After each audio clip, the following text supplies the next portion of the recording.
მოგესალმებით, ეთერში გადაცემა რეზიუმე, სტუდიაში მუშაობს ჟურნალისტი მერაბ მეტრეველი. მივესალმებით ჩვენს რადიო მსმენელებს, ვინც გვისმენს FM 103.9-ზე, რადიო პალიტრის ეთერით და ასევე მივესალმებით ჩვენს ტელემაყურებლებს, ვინც გვიყურებს ტელეკომპანია პალიტრა ნიუსის ეთერით. გადაცემის პირველ ნაწილში ჩვენ ჭიათურის მაღაროელების პრობლემებს დაუბრუნდებით. როგორც იცით, ჭიათურაში 255 დღე პროტესტი გრძელდება, თუმცა ჯერჯერობით მაღაროელებმა თავიანთი მოთხოვნების შესრულებას ვერ მიაღწევს, უბრალოდ ერთს იმას მიაღწევს, რომ ხელისუფლებამ ყურადღება მიაქციოს. მათ სწორედ ამ თემებზე ვისაუბრებთ გადაცემის პირველ ნაწილში და ჩვენი სტუმრები იქნებიან კაფრიციული მაღაროელები ტარიელ მიქაცაძე და ირაკლი ჯიქიძე, რომელთაც მივესალმები.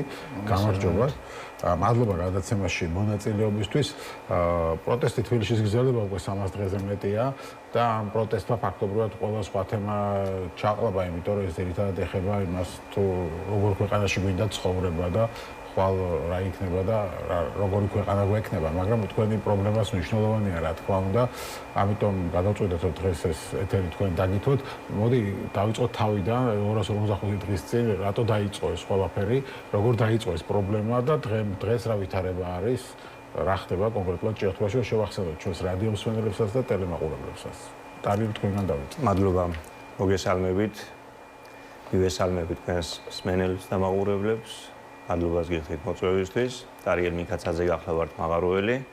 უკვე 255 დღეა რაც საპროტესტო აქციაში ვიმყოფებით ჭიათურაში, რა თქმა უნდა, ქონდა სოლიდარობის აქციებიც, სხვადასხვა მიმართულებით. მინდა გითხრათ, რომ გარდა თბილისისა კიდევ ძალიან ბევრი საპროტესტო კერები არის საქართველოში, იგივე საირმის, სურების და ასე შემდეგ და ასე შემდეგ. და პრობლემა არის ერთი. პრობლემა არის უყურადღებობა მთავრობის მხრიდან და გადამეტებული უფლებები და შეურაცხყოფელი საუბრები დამსაქმებლისგან, ანუ ბიზნესმენებისგან, ოლიგარქებისგან. რაც შეეხება ჭიათურას, მინდა გითხრათ, რომ ეს პროცესი დაიწყო დაახლოებით 2024 წლის 1 ნოემბერს, როცა კომპანია ჯორჯიან მანგანეზმა, რომელიც მანგანუმის მოპოვებით არის ჭიათურაში დაკავებული, შემდეგ ზესტაფონში ფერაშენადობთა ქარხანას ფლობს და გადადნობას აწარმოებს ამ მანგანუმისას და ასევე აქვს ვარციეჰესის ჰიდროელექტროსადგური, რომელიც ჭირდებათ როგორც ჭიათურაში, ასევე ზესტაფონის ფერაშენადობ ქარხანაში ელექტროენერგია. 1 ნოემბერს განაცხადა, რომ გაყიდვები შეუმცირდა, უნდა გადასულიყო 60%-იან დათხოვნაზე და 60%-იან ანაზღაურებაზე. საუბარი იყო არაუგვიანეს 1 მარტამდე უნდა ყოფილიყო, 2025 წლის მაღაროები უკვე აღდგენილი და გაშვებული, მაგრამ მოხდა ისე, რომ როგორც დეკემბერში, ასევე იანვარში, ასევე თებერვალში კომპანია ჯორჯიან მანგანეზმა არან ვერ გადაიხადა ის ნაკისრი ვალდებულება დასაქმებულებთან, რომელიც ჰქონდა აღებული 1 ნოემბრის ანგარიშით. ამას მოყვა ძალიან დიდი უკმაყოფილება, ბანკების პრობლემები დასაქმებულებში და 2025 წლის 28 თებერვალს უკვე თვითორგანიზებული იყო აქცია, რომელიც ქუჩაში გამოვიდა იმ მოსახლეობისგან, რომელმაც ვერ გადაიხადა ბანკის ვალები და ვერ შეიტანა ის სარჩო საბადებელი ოჯახში, რომელიც აუცილებელი და სასიცოცხლოდ მნიშვნელოვანი იყო. 2025 წლის 28 თებერვლიდან მოყოლებული დღემდე ვიმყოფებით ქუჩაში, თუმცა იყო მანამ გარკვეული გეგმები ზოგი მზაკვრული კომპანიის მხრიდან, წინასწარ იყო ეს გაწერილი, თუ როგორ დაემშიათ, როგორ მოეშიებიათ ხალხისთვის ჭიათურაში და ამის შემდეგ შეეთავაზებიათ ის მინიმალური, რაც ნამდვილად გააკეთეს. მოხდა ის, რომ კომპანიამ განაცხადა 7 მარტს, რომ გაკოტრდა და გადიოდა ჭიათურიდან, მიწისქვეშა სამუშაოებს კეტავდა, თუმცა ღია კარიერულ სამუშაოებზე და ლიცენზიაზე უარს არ ამბობდა. ჩვენ კი ვითხოვდით, რომ კომპანიამ ჯორჯიან მანგანეზმა უკვე მეოთხედ გააკეთა ის, რომ გააჩერა საწარმოები, 4-ჯერ გადაავადეს დასაქმებულებმა საბანკო ვალდებულებები და ძალიან დიდ ფინანსურ პრობლემებში მოხვდნენ. ამიტომ კომპანია არ არის იმის არ შესწევს ძალაუფლება, რომ ჭიათურაში მართოს დასაქმებულების პროცესები და გადაიბაროს სახელმწიფო მმართველობაში. ეს იყო ჩვენი მოთხოვნა სხვა მოთხოვნებთან ერთად. თუმცა კომპანიამ თქვა, რომ მე ვკოტრდები, სარჩელი შემაქვს სასამართლოში გაკოტრებასთან დაკავშირებით და მოხდა ისე, რომ დახარვეს და ეს სარჩელი. შემდეგ ამისახდება ის, რომ მე თუ უნდა დავბრუნდე კომპანიაში ისევ და უნდა ვაწარმოო მიწისქვეშა სამუშაოები, მჭირდება მხოლოდ 1500 დასაქმებული და არა მეტი. სულ არის არის სულ იყო 3620 დასაქმებული ამ კომპანიაში და რაც ქონდა ჩანაფიქრი თემურ ხომნელიას კომპანია ჯორჯიან მანგანეზის სამეთვალყურეო საბჭოს წევრს, რომ თუ დადგებოდა ის, რომ მაღაროები უნდა გახსნილიყო 1600-1500 ადამიანზე მეტი მას არ ჭირდებოდა და ნამდვილად კომპანიამ პროფკავშირების მეტი ფაქტობრივად გაუშვით. დიახ, კომპანიამ პროფკავშირების გაერთიანებამ და ჯანდაცვის სამინისტრომ, რომელიც სამხედრო კომისია ტარდებოდა ჯანდაცვის სამინისტროს შენობაში, მიიღეს ეს გადაწყვეტილება, რომ რეორგანიზაციის შედეგად უნდა დასაქმებულიყო დაახლოებით 1600 ადამიანი, დანარჩენი დარჩენილიყო სამუშაოების გარეშე. მოხდა ისე, რომ დაარქვეს რეორგანიზაცია, აწერინებდნენ ხელს ისეთ უკანონო ფურცელზე, რომელიც იურისტების რჩევით, დახმარებით, გვერდითგომით პირდაპირ უსუსური იყო და სრულად უკანონო იყო ამ რეორგანიზაციის ფურცელზე ხელის მოწერა და რა თქმა უნდა მისი შედეგებიც. მოხდა ისე, რომ დაახლოებით 1600 ადამიანმა მოაწერა ხელი, ვინც დაიწყო მუშაობა და ამას ზედ დამატებული 1050 ადამიანი, ვინც რეორგანიზაციაზე კიდევ არის ხელმომწერი, დღეს დასასაქმებელია და მიხაილ სოცკი, რომელიც ეხლა არის შემოიყვანეს ეს რუსი მმართველი, ვინ შემოიყვანეს სახელმწიფო? როგორც თვითონ მიხაილ სოცკი ამბობს ერთ-ერთ შეხვედრაზე, მე რომ სახელმწიფოსგან სამხედრო კომისიაზე არ ამეღო გარკვეული გარანტიები, ჭიათურაში არ შემოვიდოდი მმართველად და მინდა ხაზი გაუსვა ერთ რამეს, მიხაილ სოცკი ასევე არის ის რუსი ოლიგარქი, რომელიც 2019 წლიდან იმყოფება ტყიბულში და აქვს მართავს ტყიბულის საქნახშირს. ჩვენ უკვე კარგად ვიცოდით მონაცემები, თუ ვინ იყო მიხაილ სოცკი, როგორი ხელით მართავდა ტყიბულს და როდესაც გავიგეთ, რომ ჭიათურაშიც აპირებდა შემოსვლას, ჩვენ ვიყავით კატეგორიულად წინააღმდეგი, იმიტომ რომ აქ არსებობს ქართველი სპეციალისტები, რომელსაც ბევრად უკეთ შეეძლო მათი ამ საქმის წარმართვა, მაგრამ რატომღაც როგორც მიხაილ სოცკი ამბობს, თვითონ სახელმწიფო მთხოვა, რომ ჭიათურაში სიტუაცია დაელაგებია და მე მინდა გითხრათ, რომ დღეს ჭიათურაში სიტუაცია დალაგებული კი არა, ბევრად უარესად არის. 3600 მაღაროელიდან დაასაქმეს 1500. 1500-დან 1600-მდე დაახლოებით. 1600 იქე დანარჩენი 1200 თანახმა იყო ამ შემცირებულ ხელფასზე, როგორც თქვენებოდა მაგრამ ისინიც არ დაასაქმეს, ვის თანახმა იყო და თანახმა არა ხართ რამდენი? დაახლოებით 800-900 ადამიანი. 800 აცხადებთ პროტესტს. სავარაუდო ციფრა. თუმცა ვის თანახმა ისიც არ დაასაქმეს, ხო და როგორც თქვენც რო ჩაერთვათ ბატონო ირაკლი, რა სიტყვით ირაკლი ჩიკიძე, ასე მაღაროელი. ამ დღეს რა ვითარება აქვს და ზოგადად ხელისუფლების მხრიდან რა პასუხს იღებთ ხოლმე, როცა მივესალმები პირველ რიგში თქვენს მაყურებელს, რადიო მსმენელებს საქართველოს და მივესალმები ჩვენს უსაყვარლეს ჭიათურას. ზემო იმერეთს ქალაქი, რომელიც არის სრულიად მიტოვებული, თუ კი რამე სტრუქტურა არსებობს სახელმწიფოებრივი, არ არსებობს ეკოლოგიაზე ზრუნვაც კი ელემენტარული საქართველოში ერთადერთი მდინარე არის ყვირილა, რომელიც მუდამ ასე რომ ვთქვათ, შთამომავლობით გვერგო და ალბათ ესე იქნება სანამ ესეთი უკანონო ასე რომ ვთქვათ და უპასუხისმგებლო კომპანია ჯორჯიან მანგანეზი ეყოლება ჭიათურას. ასევე გამოგვიგზავნეს სოცკი, რომელიც ახსენა ტარიელმა, რომლის მმართველობის რეჟიმი და მიდგომა მშრომელებთან მდინარეში რა ხდება? სულ შავია, ანუ დაბინძურებულია მუდმივად. 24/7-ზე ყოველდღიურად ყვირილას ვერ ნახავთ სუფთას. ფაბრიკა ქარხნების შედეგად. სულ შავია. კი ბატონო.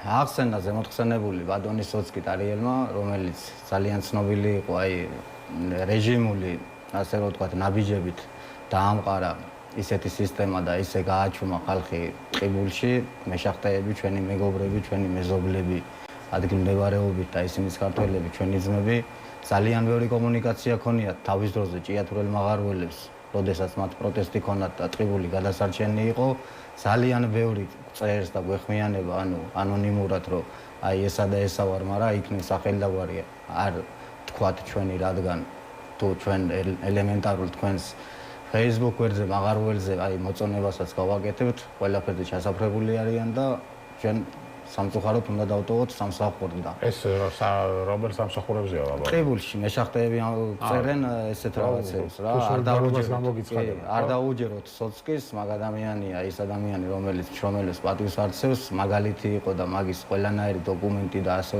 რომ ვთქვათ, ვიდეო რგოლი ბატონმა სოცკიმ გამოგვიგზავნა ჭიათურელი ადამიანი ბატონი პაატა მოდებაძე, რომელმაც აი პირდაპირ გვითხრა, რომ თქვენ თუ მუშაობა გინდათ და მაღაროში გინდათ რომ დასაქმდეთ, თქვენ უნდა იყოთ ჩვენი მონები. ჩვენს წინადადებას უნდა დათანხმდეთ ან მსგავს. ეს მონები ესე ახსენა თუ თქვენ აი პირდაპირ ესე კი მაგის ვიდეოა, ყველაფერია და ისიც ჩანს იმ კადრში როგორ აგინოს, ანუ იმ მეშახტეებს ჩვენ ეღუნებათ რომ იქ რო გაათავისუფლეთ და ეს ამდენი ადამიანი დატოვეთ უმუშევარი. მე გავათავისუფლეო პირობითად იძახო და ორი და მაგათი დედაო პირდაპირ იგინება პირდაპირ ეთერში ჩვენისთანავ შრომელ ხალხზე და აი ყველანაირი სტრუქტურა თუ კი არსებობს სახელმწიფოებრივი ფინანსური პოლიციიდან დაწყილი ეკოლოგიის სამსახური, გარემოს დაცვის სამსახური არ ინტერესდებიან ესე რომ ვთქვა არანაირად და მე ვფიქრობ და ჩვენ ვფიქრობთ იქ მყოფი ქუჩაში გაჭირვებული ადამიანები რო ათვეროა რომ ქუჩაში ვათენებთ და ვაღამევთ როდესაც მივდივართ ბატონ სოცკისთან და იმაზე რომელზედაც მარტის და აპრილის ხელფასებზეა 60%-ზე რომელიც თავის დროზე უნდა გადაეხადა ისევ აუღებელი გვაქვს და რო ვეუბნებით რომ აი ჩვენ ნამდვილად გვჭირდება შეგიძლიათ გადაამოწმოთ ჩვენი დეკლარაციები ჩვენი შემოსავალი როგორ ვარსებობთ როგორ ვართ რეალურად ჩვენ ვართ კეთილი ხალხის იმედად არის დახმარება და უყურადღებოთ არა ვართ იმის რომ თქვა დღეში ერთხელ ვისადილოთ თუ აღშამი გამოგვივა თუ როგორც გამოგვივა წყლის თანხა და ელემენტარული ის რომ აი თბილისამდე ჩამოსულიყავით დღეს ამის სახსრები კეთილი ხალხის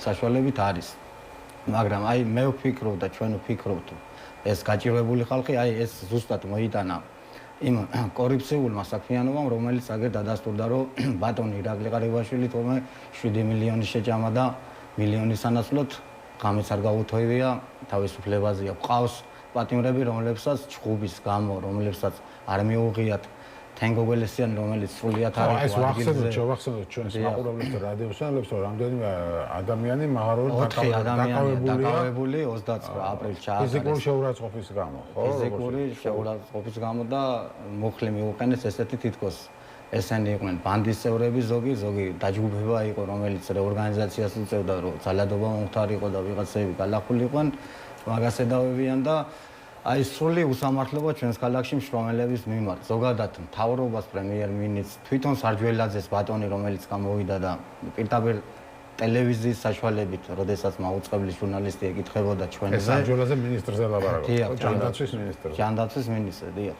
როდესაც ეკითხებოდა ტელემობანია მაუწყებლის არა მარტო ჯანდაცვის არა შრომის მინისტრიც არის შევახსენოთ დიახ შრომისა და ჯანმრთელობის მინისტრი დიახ ბატონ სარჯველაძეა საუბარი პირდაპირ ეკითხება ანუ ჩვენზე ვინც პროტესტში დავრჩით და არ დავეთანხმეთ იმ რეორგანიზაციას რომელიც და არ დავეთანხმეთ იმ კომპანიას რომელიც ჩვენ ქალაქს ანადგურებს პირდაპირ ჩვენ გვიწოდა რადიკალები გამოვიდეს მოიტანოს ფაქტი ერთი რომ ჩვენ რაიმე რადიკალური გადაგვიდგია ან სახელმწიფოსთვის შეგვიჭამია მოგვიპარია და ესე შემდეგ თვითონ ჩამოვიდეს იმ თეთრი ასე რომ ვთქვათ საროჩკიდან ადვილად რო საუბრობს და ჩვენ გვიძახის რადიკალთა ჯგუფს გიორგაძის ქუჩაზე ვცხოვრობ სადაც გადაადგილდება რა ვიცი დღეში მრავალი მანგანუმით დატვირთული მანქანები გაფინოს ეგრეთ წოდებულ სარეცხის თოქზე აი ის თავის თეთრი საროჩკა და რაფერის დახდება მეორე დღეს და აი ჭიათურაში არის თუ არა რეალურად ეს პრობლემები რომ ეს ქალაქი უნდა იყოს საბოლოოდ შრომელების მიერ მაღარველების მიერ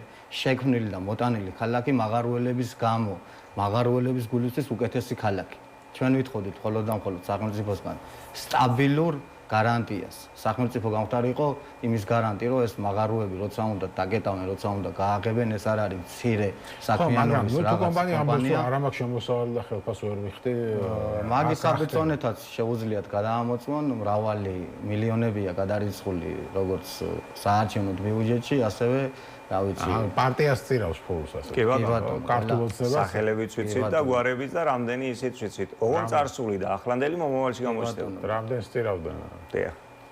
წინა არჩევნებში ჩვენი მთავარი მიზანი რისთვისაც აქ ჩამოვედით, ჩვენ ვეღუნებით ისევ ამ ადგილობრივ ხელისუფლებას, ცენტრალურ ხელისუფლებას, ბატონ კობახიძეს, ირაკლი კობახიძეს პრემიერ-მინისტრს, რომელსაც დღეს ამინც ეკითხებიან ჩვენს ქვეყანაში, ჩვენი ამინდიც მოიკითხოს ჭიათურაში, გამოაგზავნოს ფინანსური პოლიცია, დაიწყოს ტარიელ მიკაცაძიდან ჩვენი შემოსავლები, ირაკლი ჯიქიძის, იმ პატიმრების, ვინც იკაუშეს ის ალალ მართალი და წესიერი ხალხი, მერაბ სარალიზე, რომელსაც პირდაპირ შეთავაზეს ამ კომპანიის წარმომადგენლებმა თანხა, რომ ეს აქცია ოღონდ ისე უნდა წარმართო, რომ გაატარო კომპანიის ინტერესი და იქნებ როგორმე ეს აქცია დაიშალოს, ადამიანმა პირდაპირ უთხრა და გაგებით მე არა ვარ ის ადამიანი, წვალებაში, შრომაში გაზრდილი კაცი ვარ, 15 წელია მაღაროზე მუშაობ, ხელები მაქვს შრომით დახეთქილი, ვერ შევაგინებიეთ ჭიათურლებს, ჩემთან ახალაქელებს, დედას ფულის გამო და აი ესეთი ადამიანი როცა იცოდნენ რომ აი ზუსტად გაუყიდავი და არაფერზე არ დათანხმდებოდა ეს ადამიანი ფულის სანაცვლოდ რომ ჭიათურლებს, მაღაროელებს, რაიმე ასე რომ ვთქვათ ევნო ამ მართლა არაჩვეულებრივი ქართველებისთვის, რომლებიც ადამიანები წარმოიდგინეთ 16 კილომეტრზე შედიან მიწისქვეშ, რომ ეს მადანი მოიპოვონ. 7 სოფელი, 4 სოფელი, 5 სოფელი გააჩნია. თავზე აწევთ და იმის არ ეშინია და დღეს რომ ოფიციალურად საჯაროდ ღია თქვან, აი მოკლე სიტყვა რომ სოლიდარული ვართ პატიმრების. აი მაგის ასე რომ ვთქვათ შიშიდან ერგეს ჭიათურაში ვეღარ ლაპარაკობენ საჯაროდ, ვეღარ ამბობენ ჩვენზე ვერაფერს, როცა ჩვენთან ერთად ღამეს ათევდნენ, იხედებოდნენ რა წვალებაში ვიყავით და ესე შემდეგ. ყველაფერი იცით ჩვენისთანო შრომელმა ადამიანმა უბრალოდ თანხმედრაში ვერ მოვდივართ ზედარგოლთან და შუარგოლთან, რომელთაც ჩვენზე გაცილებით უზრუნველი ცხოვრება აქვთ, კარგი ხელფასები აქვთ და ესეც ჩვენი მარჯვენით და ჩვენი მარცხენით მოპოვებული შესაბამისად თქვენ ამბობთ რომ კომპანიას აქვს რეალურად შემოსავლები შეუძლია, მაგრამ თუ კომპანია მაგალითად ამბობს რომ ამჭირდება ამდენი თანამშრომელი, თქვა, ანუ 1600-ից ვახერხებ, ხო? როგორ ფაქტია რომ ახერხებს 1600-ის ფუნქციონირებას. მე რა ხდება? კი ბატონო, მოგახსენებთ. პირველ რიგში არ მჭირდება ამდენი თანამშრომლები, დავიწყებ იქიდან რომ 35000 ლარს იხდის წელიწადში ჯარიმას, რომ შემოსავლები და ხარჯები არ აჩვენოს მთავრობას.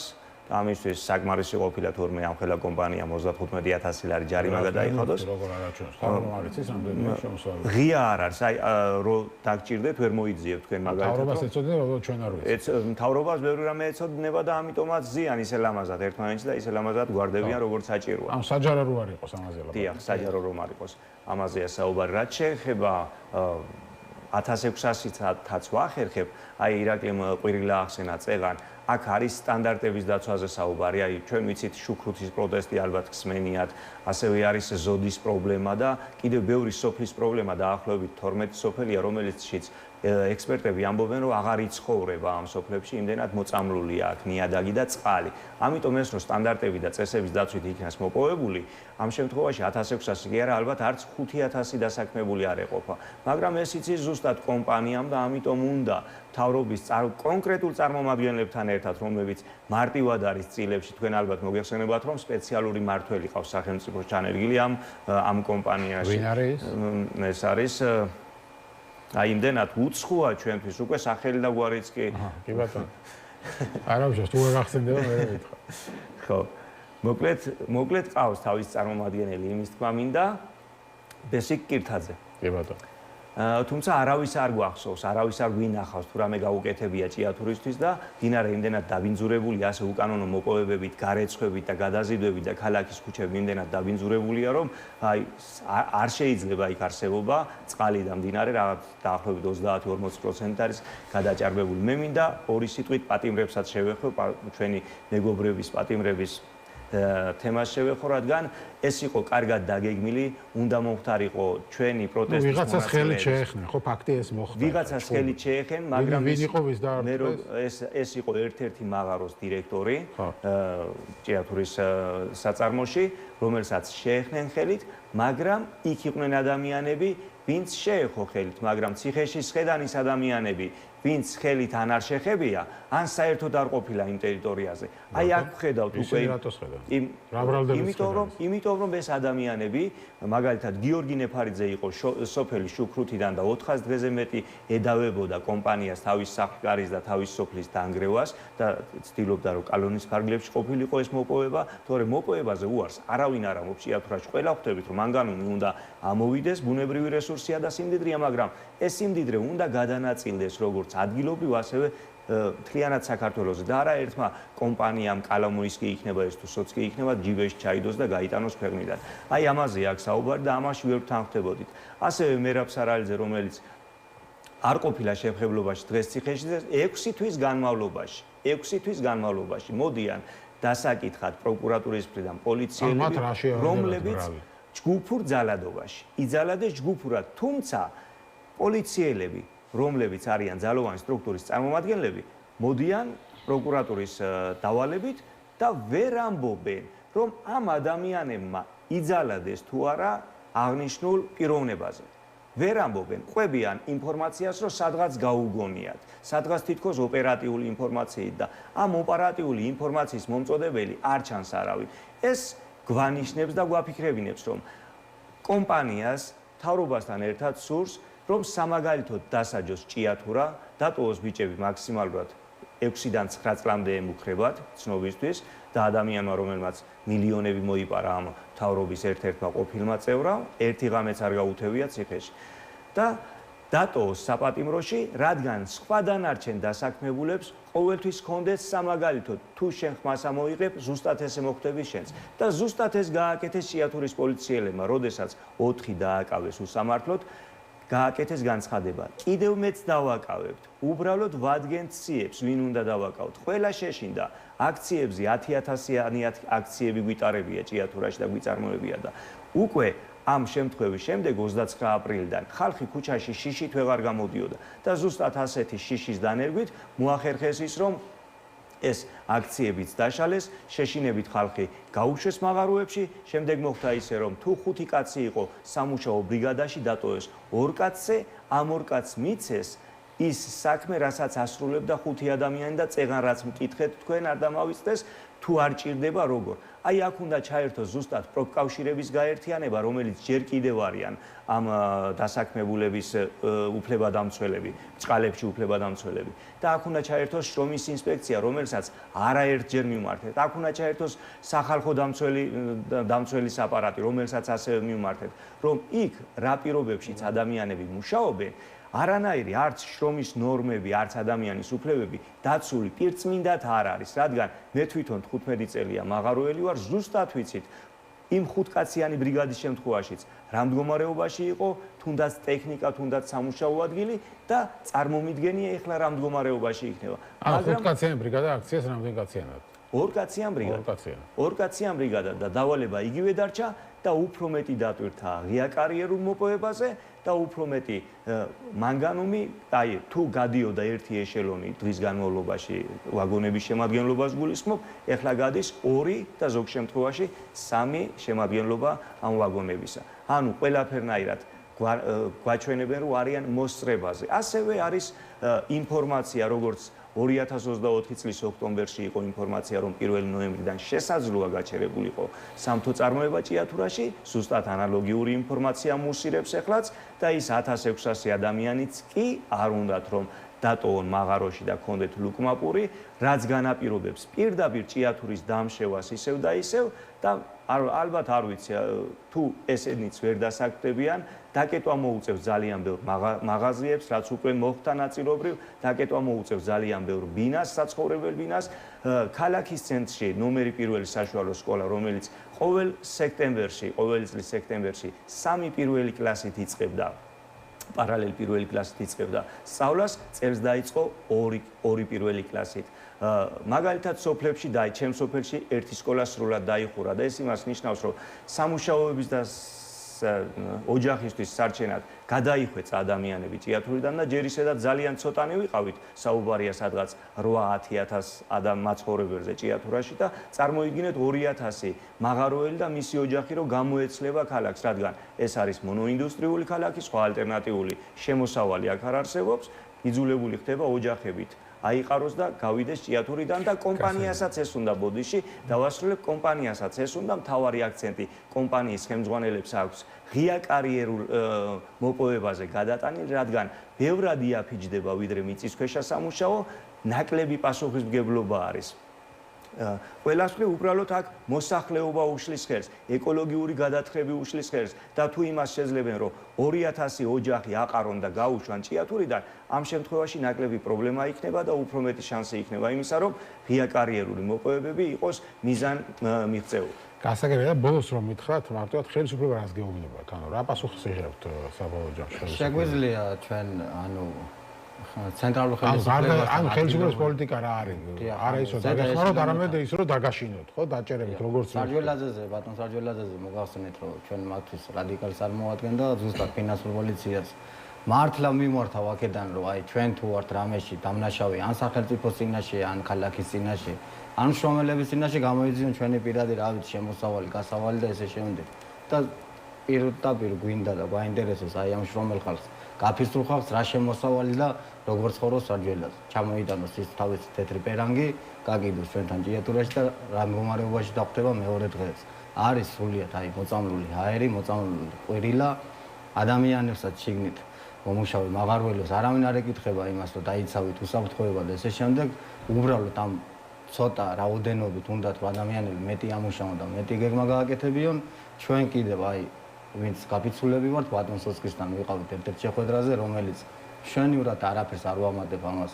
ღმერთის ხატის წინაშე ვიტყვით ჩვენ ალალად და მართლად თავის კრესლოშია გადაწოლილი და იმ კუთვნილ მარტის და აპრილის ხელფას 8 თვის შემდეგ ვეუბნება რომ კი ნამდვილად გეკუთვნით ხელმოწერის გარეშე და ჩვენთვის ეს ვალია და უნდა გაგისწოროთ როცა იქნება, მაგრამ სანამ ჩვენ ინტერესს არ გავატარებთ, თანხას ვერ მიიღებთ. ამიტომ არის ჩვენი დავები სასამართლოში შესული. იმედია სასამართლო დაადგენს იმას, რომ ჩვენ მართლა არა ვართ კრიმინალები, არა ვართ რადიკალები, ვართ უბრალო ადამიანები და გვიყვართ ჩვენი ჭიათურა. გასაგებია.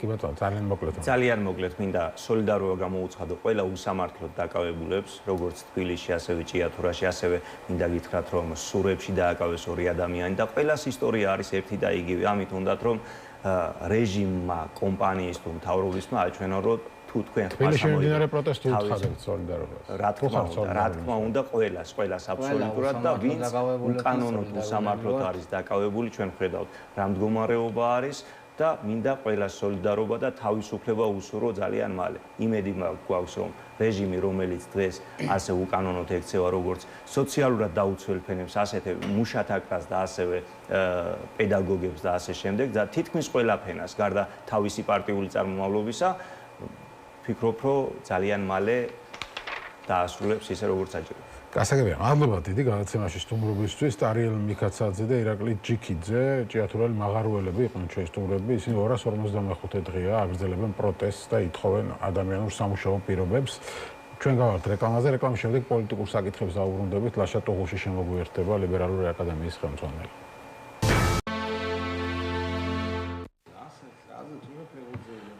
მაშასე ჩვენ დავბრუნდით ეთერში და როგორც გითხარით, გადაცემის მეორე ნაწილში პოლიტიკურ საკითხებს დავუბრუნდებით. ლაშა ტოღუში, ლიბერალური აკადემიის ხელმძღვანელი არის ჩვენი სტუმარი, რომელიც დღეს გუშინ ჩამოვიდა ერევნიდან, სადაც ევრონესტი იმართება. დღეს მოგესალმები ლაშა. მადლობა გადაცემაში მონაწილეობის. ევრონესტს პირველად არესტრება, როგორც ვიცი, ქართული ოცნება. აქამდე სულ ესწრებოდა. მოდი ვთქვათ ჩვენ მაყურებელს და რადიო მსმენელებს რა არის მარტო ეს ევრონესტი, რა მნიშვნელობა აქვს დასწრებას და რატო არ ესწრება ქართული ოცნება? ეს არის პირველში მივესალმები მაყურებელს, მინდა გითხრათ, რომ ეს ძალიან მნიშვნელოვანი ფორუმია, ეგრეთ წოდებული, ვინაიდან ევროკავშირის ასე ვთქვათ, საპარლამენტო აქტივობის თვალსაზრისით ერთ-ერთი მნიშვნელოვანი, ასე ვთქვათ, შეკრება არის, რომელიც იკრიბებიან და შეელობენ ჩვენთვის მნიშვნელოვან საკითხებზე, ამ შემთხვევაში იყო საუბარი აღმოსავლეთ პარტნიორობაზე, ანუ უკრაინაზე, მოლდოვაზე, რუსეთის აგრესიაზე, საქართველოში მიმდინარე პროცესებზე, სომხეთზე და ასე შემდეგ, 6 ქვეყანა რაც არის, ვიცით ხო, რომელი ქვეყნებიც არის ამ აღმოსავლეთ პარტნიორობაში. ბუნებრივია, უკრაინის ომიდან გამომდინარე, ეს არის ერთ-ერთი ყველაზე აქტუალური საკითხი ევროპული პოლიტიკის, იმიტომ რომ ეს საფრთხე მათაც ემუქრება და ამიტომ ძალიან დიდი ყურადღებით უყურებენ ამას და ამ პროცესში, ასე ვთქვათ, მონაწილეობა ძალიან მნიშვნელოვანია. ძალიან ბევრი ცნობილი პოლიტიკოსი გამოვიდა იქ სიტყვით, ილაპარაკეს, იქ წყდება საგარეო პოლიტიკა. ყოველ შემთხვევაში ეს ურთიერთობები, დისკუსიები, გამოსვლა ისინი წარმოადგენენ სახელმწიფოებს, წარმოადგენენ სახელმწიფოების მოსაზრებებს პოლიტიკური პარტიების, მთავარი პოლიტიკური პარტიების მინდა ხაზგაუსო, რომელიც არის ევროპაში, მათ მოსაზრებებს და ისინი არ არიან შეზღუდულები ამ მოსაზრებების ღიად გამოხატვის. მე რა, იმიტომ რომ არიან ევროპარლამენტის წევრები, იმიტომ რომ ხშირად თქვა აღმოსავლური ხელისუფლების წარმომადგენლები შემოფარგლული შემოსაზღვრულები არიან ასე დიპლომატიური ეტიკეტი და აი ქართული ოცნებამ რატო არ წამოდგა თავი არის და ქართულ NGO-ებთან შეხვედრას და ოპოზიციასთან შეხვედრას. ანუ აქ ის ქართული ოცნება არის რაღაც თავის სტერილულ გარემოში, ხო? ზის თავისთვის ლაპარაკობს ტრიბუნიდან ან თავის რაღაც პროპაგანდისტულ მედიებში სხედან ოპონენტი მათ არ აღავთ, კითხვის დამსველი არ აღავთ და შესაბამისად არიან კომფორტულად და იქ თუნდაც ჩამოსულიყვნენ, თქვენთან უნდა ელაპარაკათ, ну თქვენ გასაგებია რასაც ეთყოდით, ოპოზიცია რას ეთყოდა და თან ევროპა ამ თქვათ სხვადასხვა ქვეყნების წარმომადგენლების წინაშე და ამას აარიდეს თავი. იცით რა, ჩვენთან ალბათ არც მოუწევდათ ლაპარაკ თუ გულისხმობთ არასამთავრობო ორგანიზაციებს წარმოგიდგენთ, ხა მე გუშინ გახდით იქ გახსნაზე, მე მქონდა საშუალება, ასე პატივი რომ გახსნის დროს სიტყვით გამოსულიყავი ამ ღონისძიებაზე, მე მოხსენებელი ვიყავი. ну არ ამგონია ხა იქ რაიმე დისკუსია გამართული იყო, ახლა თქვათ რა ვიცი, რატომ აერდებინა თავი. ორი მიზეზი თქვა, რომ ისინი არ არიან ევროპარლამენტს გულისხმობს. არ არიან ასე თქვა სამართლიანები, რომ მათ გამოაქვეყნეს ეს, ხო, გააგზავნეს წერილი და მეორე არიდეს თავი, უბრალოდ კი არ არიდეს, თქვენს რომ იქ არიან მიწვეულები საზოგადოებრივი ორგანიზაციის წარმომადგენლები. არ ვიცი, ახლა მე რომ მკითხო, ამას არასერიოზულს ვერ დავარქვე ამ ნაბიჯს, როდესაც არ ჩადიხარ, ახლა თუ ხარ მართალი, გააქვს ტრიბუნა ევროპას წარმოადგენენ ისინი, ამაზე მაღალი ტრიბუნა მე მგონი ამ პოლიტიკოსებისთვის, დეპუტატებისთვის არ არსებობს. ძალიან მაღალი ტრიბუნაა და თუ გაქვს რაღაცა სათქმელი, გავდი და იმ ადამიანს ელაპარაკებ. მარტო ღია პროცესი არ არის მან საინტერესო. ისინი ეს ღონისძიება პარლამენტში გაიმართა სომხეთის. არსებობს ასე ვთქვათ კულუარი, არსებობს სხვადასხვა შესაძლებლობები, შენი აზრი მიიტანო, დისკუსია შეხვიდე, რაღაცა უთხრა, მაგრამ ასეთი დემარში, ესე ობსტრუქცია ევროპარლამენტის მნიშვნელოვანი ასე ვთქვათ ღონისძიების ძალიან ცუდად ჩანს. იცით, აი როგორი უხერხული სიტუაცია იყო, იცით, ვერ წარმოგიდგენთ, ხა იქ რო ხარ, ნუ ვიღაცები კითხულობენ, ძალიან უხერხული სიტუაციაა რა. აი ძალიან ცუდად ჩანს. ასე რომ საქართველოს დიდი ხანია უკვე საერთოდ არ აინტერესებს, ხო? ევროპაში რა სიტყვიან მათზე. ხო, გასაგები არაფერი არ აინტერესებს ევროპაში, ამ სად აინტერესებს, სად იტყვიან ეს რა ქვია, რა აინტერესებს. ну აგერ ხა როგორც ბოლო ინფორმაციით პრემიერ-მინისტრი ჩინეთში მიემგზავრება რაღაც ფორუმზე. ასე რომ ეს აინტერესებს.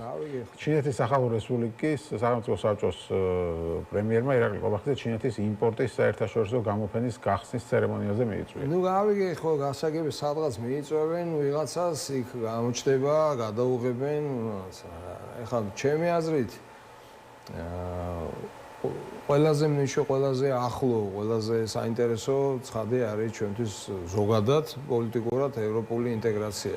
ხა თუ არ გინდა გერმანიასთან, ფრანგეთთან, იტალიასთან, ესპანეთთან და გინდა სადღაც აღმოსავლეთში არ მინდა ხა სადღაც ახვიდე და იქ ილაპარაკო, კი ბატონო ჩადი და ილაპარაკე, მაგრამ დემოკრატია, განვითარება, კეთილდღეობა, სადაც პროგრესია, სადაც იქ რა როგორ შეიძლება არ ილაპარაკო. იცით რა, ასეც არ არის რა, იქ წახვიდე, აქ არ წახვიდე. ზოგადად მნიშვნელოვან ფორუმზე, პოლიტიკურ ფორუმზე, როდესაც შენ ვერ მიდიხარ და შენ სიმართლეს ვერ ამბობ, ძალიან ცუდია ეს რა. ეხლა როგორ წარმოგიდგენიათ, რომ 28 ქვეყანთან სხვაებიც ესწრებოდნენ, ხო, იქ 28-ის გარდა კიდე აღმოსავლეთ პარტნიორობის ქვეყნებიც არის, უკრაინა, მოლდოვა, სომხეთი, რა ვიცი, ყველა იქ არის, ხო? უამრავი ჟურნალისტია, უამრავი შესაძლებლობა. რა გაბუტული პატარა ბავშვებით, ეხლა ესეც არასერი ინფანტილიზმია ეს, როდესაც რაღაცა იმას იძახი. გავიგე, რომ თქვა რაღაცა არ ეთანხმები. მიდი და აუხსენი, რა სათქმელი თუ გაქვს თქვი, რა სიმალები, სადღაც დადიხარ რაღაც.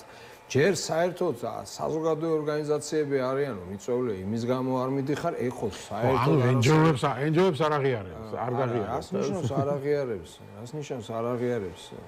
რა არის რა? ეგ წარმოუდგენელი ამან მთელ სოფლიოში აღიარებენ ამ ენჯოებს. სადაც დადის იქაც აღიარებენ, მარტო აქ არ აღიარებენ, სად არ აღიარებენ? ნუ ჩრდილოეთ კორეაში არ აღიარებენ, კი ბატონო, ბელარუსში იჭერენ, კი ბატონო, რა ჩვენთანა დაახლოებით ეგრე იქამდე მალე მივალთ ესე თუ გაგრძელდა ამ ტემპზე. ხო და აი ამ ტემპზე მინდა სად არ აღიარებენ? სანამ შენ ერევანში იყავით, ბატონო ლაშა. დიახ. თქვენ ერევანში ბრძანდებოდით, ბატონო ლაშა. მანამდე ქართულმა ოცნებამ საკონსტიტუციო არჩევნები მომზადა სამი პარტიის აკრძალვის შესახებ. ხო, ყოველ დღე რაღაც ახალ ეტაპზე გადავდივართ. როგორ შეაფასებ ამ ახალ ეტაპს ახლა, სადაც? ნუ ეს არის, ესე ვთქვათ, დიქტატორის შექმნის მცდელობა, იმიტომ რომ მთლიანად მოინდომო აკრძალო მთავარი ოპოზიციური პარტიები და ერთხმაში ილაპარაკო თან ამას აკეთებ. ასე ვთქვათ, კონსტიტუციური საკონსტიტუციო სასამართლოს მეშვეობით. აი, ბოლო ინფორმაციით უკვე შევიდა საკონსტიტუციო სასამართლოს არჩევანი. ხო, შევიდა, გასაგებია, მაგრამ ეს ნაბიჯი ერთნიშნულად არის დიქტატორისკენ გადადგმული ნაბიჯი. აქ არ არის საუბარი ავტორიტარიზმის პროცესზე და რაღაც იმაზე. ეს არის კლასიკური დიქტატურა. ცდელობა ყოველ შემთხვევაში და ამყარო დიქტატურა ქვეყანაში, რომელსაც გამოდიან და რაღაც ევროკავშირში გავწევა, აი ჩვენ მზად ვიქნებით, არ გასოს ამდენი ტყუილის 28 წელს ყველაფერს შევასრულებთ, ასოცირება, აი ყველაზე მზად ვიქნებითო, ხო ამბობენ რა, ყველაზე ახლო ვიქნებით ევროკავშირთან. რანაირად იქნები ახლო? ესე იგი კილომეტრიანი ნიმითი ნახტომებით მიდიან, სად მიდიან, ხო ვიცით, ხო სადაც მიდიან. ჩინეთში. ნუ იქაც არის რაღაცა პარტიები არსებობს, სადაც მე მგონი არ ვიცი ხა ესე აეგრძალოთ აბსოლუტურად უსაფუძვლოდ, ყოველ შემთხვევაში ცდელობა აქვს, ხო, რაღაცა ეს არის. მე საბჭოთა კავშირში მახსოვს კი, ესეთი ერთპარტიული. გამოდის რომ იქ ბრუნდებით, ხა ერთპარტიული არ იქნება, მაგრამ იქნება რაღაც ისეთი პარტიები, როგორც გვითხრა პარლამენტის თავმჯდომარე, ისეთ პარტიებს დავტოვებთო, რომელსაც ბარიერის გადალახვის შანსი არ აქვს, ანუ პრობლემას ვერ შეგვიქმნიან და დანარჩენებს აბრძალავთ. აი ეს არის. ასეთ ვითარება მივიღე. კი მეცინება, მაგრამ კარგად მესმის რატო გეცინება. სასაცილო არ გვაქვს. კარგად მესმის რატო გეცინება. ესე იგი თუ გაძლიერდა პარტია და რაღაც სერიოზულია, იმას ეგრევე და პარტიამ უნდა ილოცოს, რომ მამრჩეველი არ მოემატოს. ხო რა. თუ მოემატა დარხეულია უკაცრავად. სუსტი, გაუბედურებული, ქაღალდზე როა პარტია, ის უნდა იყოს, მაგრამ თუ საზოგადოებისთვის საინტერესო ხდება, თუ გაიძება ეგრევე, თავი მოუჭრა. ანუ საზოგადოებისთვის საინტერესო თუ ხდება პარტია, ის უნდა აიგზავნოს. ვინმე თუ სერიოზული პარტია რო ხარ და იმას დაატრობ რომ ამომრჩეველი არ მომენატროს, თორე ამომატოს, თორე ამგზავნებენ. ანუ აქეთ ვითარებას ჩა. ნუ ეს აკრძალვაც ხო არ არის მარტო, ხო, ეს აკრძალვა ამას დამატებული კიდე რაღაც ციხის კონტურები ჩანს, ხო, აქ და განადგურება ადამიანების, ხო, რა არის.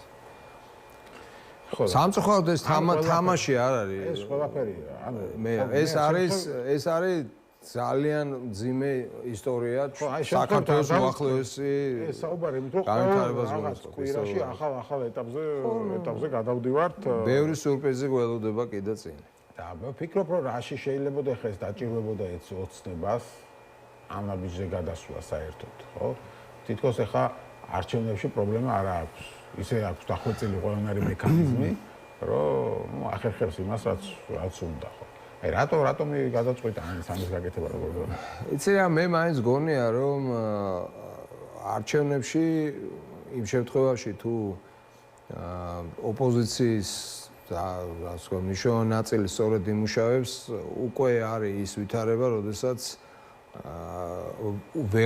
ვერაფერი ვერც ადმინისტრაციული რესურსი ვეღარ უშველის. იმდენად აი აბსურდში არიან სამწუხაროდ შესულები, რომ ვერ უშველის, ვეღარ გაყალბებას აქვს თავისი ასე ვთქვათ რაღაცა რესურსი რა, რაღაცა პროცენტი, ეხლა 90%-ს ვერ გააყალბებ რა. აი ყველაფერს ვერ შეძლო. ხო და ეს აკრძალვა ეს პარტიები ვეღარ მიიღებენ. ხო და მაგიტომ იმიტომ რომ უკვე მე მგონია ეგ არის სწორედ იმის ბრალი რომ მას ეშინია. ეხლა ამ პარტიების მიუხედავად იმისა, რომ ძალიან ბევრი მინუსი აქვს ამ ოპოზიციას, ამ ნაწილს, რომის აკრძალვა უნდა, ძალიან ბევრი პრობლემა აქვს, მიუხედავად ამისა, ფიქრობ, რომ სწორედ აგეგმის. ძალიან მინიმალური რაღაცა უნდა გააკეთონ რა. ამ შემთხვევაში ძალიან სერიოზული რისკია, რომ ესე სერიოზულად ისე კი არ წააგებენ, სერიოზულად წააგებენ არჩევნებს, თვითონ წარმოუდგენელ რამებს აკეთებენ. ადრე ილუზიები იყო, მაგრამ ეს ილუზიები გაქრა. შეუძლებელია ვინმეს რამე ილუზია გააჩნია. ვფიქრობ, რომ ეს იმისთვის აკეთებს, იმისთვის კრძალავს ამ პარტიებს, რომ ამ პარტიების მონაწილეობით კი მოიგო არჩევნებს, მოიგო შეგვიძლია ბჭყალებში ჩავსვათ, შეგვიძლია არჩევნებს გააჩნია რომელი არჩევნებზე საუბრობთ? ხო, აი 2024-ის. მაგრამ ვერ აიღო საკონსტიტუციო უმრავლესობა და ახლა კრძალავს, იმიტომ რომ აკრძალავს მე გაზაფხულზე დანიშნავს ვადამდელ არჩევნებს და ხა მარტივად აიღებს საკონსტიტუციო უმრავლესობას კონკურენტი არ ეყოლება და მე რასაც იმას იზამს პარლამენტში თქვა გააუქმებს ჩანაწერს ნატოზე და ევროკავშირზე და ასე შემდეგ. ამაზე მოწოდებები უკვე გაჩნდა, ხო? კიდე დამავიწყდა ერთი სიურპრიზი დაგხვდა სანამ ერევნიდან ჩამოხვიდოდი, ახალი პარტია ჩამოყალიბდა ნეიტრალური საქართველოს. ხო, ასე რომ ხო გასაგებია ასე ხდება. ხო, არა, იცი რა არის, ბევრჯერ მოვისმინეს, რომ აი, იმიტომ ჭირდება ეს, რომ იქ 2/3 და კონსტიტუციას რა ასრულებენ და ესეთ მნიშვნელოვანია, რომ იქ რა წერია, ამას 78 მოხდა. შეიძლება სხვა მიზეზით ჭირდება ეს საკონსტიტუციო უმრავლესობა. მე მგონი ძალიან გულუბრყვილო რაღაცა არის, როცა საუბრობთ ამაზე, იმიტომ რომ რა მნიშვნელობა წერია კონსტიტუციაში, მაგრამ მაინც გააჩერეს პროცესი და ყველა მათი ნაბიჯი არის მიმართული აქეთკენ. მაჯორს აი ისიც ანტიკონსტიტუციის სარჩელი და განცხადებები, ყველაფერი ეწინააღმდება კონსტიტუციას რა. კონსტიტუციაში რაც წერია, ჩემი აზრით, ყველაფერს საპირისპიროს აკეთებ. იგივე ამ პარტიების აკრძალვის ასე ვთქვათ ინტერესი და მათ შორის რაც ხდება ეს არადემოკრატიული ნაბიჯები. კონსტიტუციაც ერღვევა სისხლის სამართალიც ირღვევა, საპროცესო სამართალიც ირღვევა, ადმინისტრაციული სამართალიც ირღვევა, მილიონი კანონი ირღვევა, რომელიც არის მოქმედი რა და ამ შემთხვევაში რა ჩვენ სამართლებრივ სივრცეში ვარსებობთ დღეს, ახლა ამის ილუზია ვინმეს აქვს. ამ შემთხვევაში რა წერია კონსტიტუციაში? ამიტომ კი არ აკეთებენ. უბრალოდ არჩევნები თუ ჩატარდება და ოპოზიცია თუ არ გააუქმეს, რაღაცნაირად მოახერხებს სწორნაბიჯების გადადგმას, უკვე ვეღარ შეძლებენ ასეთი რაღაცა 10% რაღაცა პროცენტით გაყალბებით მოგეს. იმდენად მძიმე ვითარებაში არიან დღეს, იმდენად მძიმე ვითარებაში, რომ უკვე ჩემი აზრით ამ გზით დამარცხება განწირულები არიან დასამარცხებლად, ამიტომაც აუქმებენ, იმიტომ რომ პარტიები არ ჭირდებათ. წარმოიდგინე მომავალი არჩევნები, სადაც მონაწილეობას იღებენ ქართული ოცნება, ხალხის ძალა, ნეიტრალური საქართველო, ეს ახალი დაფუძნებული პარტია, რომელიც ნანა კაკაბაძემ და გელა ნიკოლაიშვილმა დააფუძნეს, ეს ხალხი, რომელიც თავი დისიდენტები იყვნენ თავის დროზე და საბჭოთა კავშირს ებრძოდნენ და დღეს რაღაც იმის რა ქვია ნეიტრალურ საქართველოსო აფუძნებენ ესეთ პარტიას. ნუ მოკლედ, აი ესეთი არჩევნები რო ჩატარდეს, ხო წარმოგიდგენია ხა რა მოხდება? რა მოხდება? მე მგონი პარლამენტში მარტო ოცნება მოხდება სა. ხო რა გასაგებია, ამიტომ კიდევ ერთხელ ამბობ, რომ ნორმალური ოპოზიციის პირობებში არჩევნებში მოგების შანსი აქვს, რა ვიცი, 0.0%. და კიდე ერთი ნოლსაც მივამატებდი რა. იმიტომ რომ ამას ვერ ვიტყოდით, თქვა 23 წელს, 22 წელს, 24 წელსაც იყო შანსი სხვანაირად მოხდარიყო ის რაც მოხდა, იმ შემთხვევაში თუ უფრო უკეთესად იმოქმედებდა და იმუშავებდა ოპოზიცია, იმიტომ რომ ხა ამას ბევრჯერ ავთქვით და ნუ ახლა თუ ცალკე მიუძღვნით გადაცემას, ხა მილიონი არგუმენტი შეიძლება ჩამოთვალოთ რა შეცდომები იყო დაშვებული, მაგრამ ეს არ არის ახლა არსებითი ამ წუთას. არსებითი არის ის, რომ დღევანდელი მდგომარეობით აბსოლუტურად გაშიშვლებულია ვითარება, აბსოლუტურად ნათელია ყველაფერი, წერტილი ყველა დასმულია, ამიტომ ამათვის ეს არის, ასე ვთქვათ, არსებობის საფრთხე, რომ დაატოვონ ეს პარტიები და აუქმებენ რა. ამიტომ გააუქმეს საზოგადოებრივი ორგანიზაციები ფაქტურად მიადგებიან მედიებსაც, პარტიები და ნუ ეხა მარტო დაჭდება და იქნება და გონიათ რომ რამე გამოუვათ და ნუ ჯერჯერობით გამოздით რაც უნდა. არა, არა, როგორ გონია მე რა ბრო, ეს პროცესი იქნება ესეთი რაღაცა კარაქში რომ იმას კარაქს რო გაჭრი და ესე წავა, არ წავა ესე. ეს არის ძალიან საშკვიდე ვიმეორებ, ძალიან სახიფათო გზა, რომელიც აირჩია ამ ადამიანებმა. მადლობა, დიდი ლაშა სამწუხაროდ რა მოგვეწურა ლაშა ტუღუში ლიბერალური აკადემიის დამფუძნებელი იყო ჩვენი სტუმარი, ასეთი იყო ჩვენი დღევანდელი გადაცემა, მე ხვალამდე გამშვიდობებით.